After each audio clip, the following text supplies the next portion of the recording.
प्रभु श्री राम की नगरी में श्री राम एयरपोर्ट का जो निर्माण कार्य है, लोकार्पण है, वो अक्टूबर तक में कर दिया जाएगा और बताया जा रहा है कि प्रभु श्री राम की प्राण प्रतिष्ठा के दिन इसको संचालित कर दिया जाएगा। हमारे साथ बात करने के लिए मौजूद है उत्तर प्रदेश सरकार में पर्यटन एवं संस्कृति मंत्री जयवीर सिंह।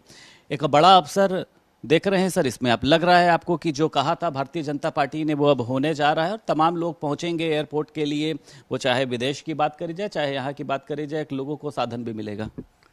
निश्चित रूप से अयोध्या का जिस तरीके से समुचित विकास, विश्व स्तरीय विकास, अद्भुत, अनोखा, अनूठा और अपेक्षा के अनुकूल, जो देश भर के लोग, विश्व भर के लोग ये त्रेता युग की परिकल्पना को साकार स्वरूप होते देख रहे हैं। 500 सालों से ज़्यादा के संघर्ष के बाद जिस तरीके से भव्यता दिव्यता के साथ भगवान श्री राम का मंदिर वहाँ लोकार्पित होने का प्रस्ताव है,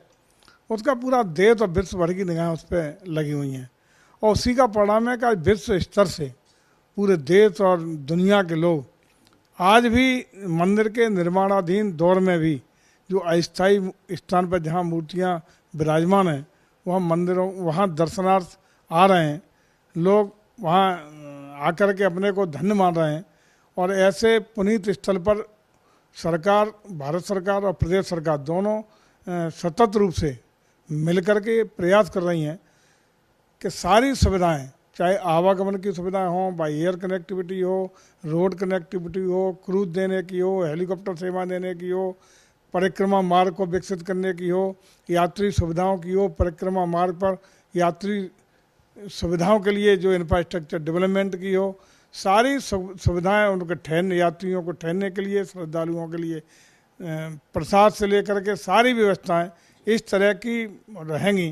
ताकि किसी भी आने वाले श्रद्धालु को किसी प्रकार का कोई दुख तकलीफ ना हो और उसको आने के बाद महसूस हो कि त्रेता युग की भगवान राम की नगरी में आए हैं और वही अनुभव करके अच्छा सा अनुभव लेके जा सकें। मतलब जी, ये कहा जा रहा है कि एयरपोर्ट से ही श्री राम जन्मभूमि की झलक दिखाई देगी। आप पर्यटन मंत्री भी हैं, संस्कृति मंत्री भी हैं, तो किस तरीके की तैयारियां हैं, क्या तस्वीर रहेगी अयोध्या की? देखिए, एयरपोर्ट जो बन रहा है उसको वही स्वरूप, भगवान राम के अयोध्या का स्वरूप दिखाई पड़ा कि अयोध्या में ही हैं, अयोध्या में एंटर कर गए, इस तरह का उसको पूरा इंफ्रास्ट्रक्चर का भी स्वरूप वही देने का काम किया जा रहा है। लोगों को जैसे ही उतरेंगे, उतरने का महसूस हो कि अयोध्या में हम प्रवेश कर गए। वही सारी वातावरण, वही चित्रण, वही बिल्डिंग का स्वरूप, वही सारे दृश्य वही दिखाई पड़ेंगे कि अयोध्या में एंट्री कर रहे हैं। अयोध्या में होगा, चाहे एयरपोर्ट हो, अन्य हमारे स्वागत गेट हों, 6 जिलों की जहाँ जहाँ एंट्री पॉइंट है उनको गेटों के द्वारा सजाने का, संभालने का, वहाँ petrol pump, CNG, restaurant, parking, सारी जो सुख सुविधाएं और बेसिक जो ज़रूरतें होती हैं वो देने का काम इस तरह किया जा रहा है कि बिल्कुल अयोध्या में राम में, श्री राम में बनाने का प्रयास है। सर, राम मंदिर का अस्तित्व ना मानने वाले आज तमाम जगहों पर प्रभु श्री राम का नाम लेते हुए नजर आते हैं, तो आपको लगता है कि 2024 के पहले अन्य विपक्षी पार्टियों में ये बदलाव हुआ है या फिर राजनीति के चलते नाम लिए जा रहे हैं? मुझे ऐसा लगता है कि वो लोग जो सनातन संस्कृति को ही नकारते थे, जो भगवान श्री राम के स्वरूप को ही नकारते थे, उनको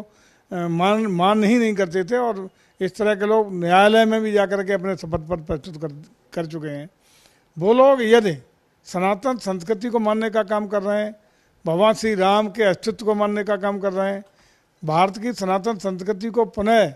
मान्यता देने का काम कर रहे हैं, तो ये भारतीय जनता पार्टी की बहुत बड़ी कामयाबी है, राजनीतिक रूप से बड़ी कामयाबी है कि कम से कम भारत जो विश्व गुरु रहा, इसी सनातन संस्कृति विरासत को हम लोग संरक्षित कर रहे हैं, उसको मानने का काम शुरू कर दिया। भले ही वो वोट के खातिर आज मान रहे हों, लेकिन ये तो मानने का शुरू कर दिया, उस पर चर्चा करने का काम शुरू कर दिया, मंदिर जाने का काम शुरू कर दिया। अयोध्या, काशी, मथुरा, वृंदावन, विंध्याचल, सब जगह मत्था टेकने का काम शुरू हुआ है। तो ये भारतीय जनता पार्टी की नीतियों, रीतियों, आदर्शों, मूल्यों और वैचारिक रूप से बहुत बड़ी कामयाबी है। सर, अखिलेश यादव अपना एक पीडीए लेकर आए हैं, कह रहे हैं पीडीए जो है वही एनडीए को हराएगा, पिछड़ा दलित अल्पसंख्यक मायावती कह रही हैं कि इस बार वो जो है उपद्रवियों यानी अपराधियों को टिकट नहीं देंगी। अखिलेश यादव भी कह रहे हैं कि भाजपा के प्रत्याशी उतारने के बाद हम अपने प्रत्याशी उतारेंगे। विपक्ष में इतनी बौखलाहट किस तरीके से देखते हैं? पता है आपको एक बैठक भी हुई थी पटना में। देखिए, मुझे लगता है कि केवल मोदी हटाओ के नारे देश से कोई सरोकार नहीं। देश के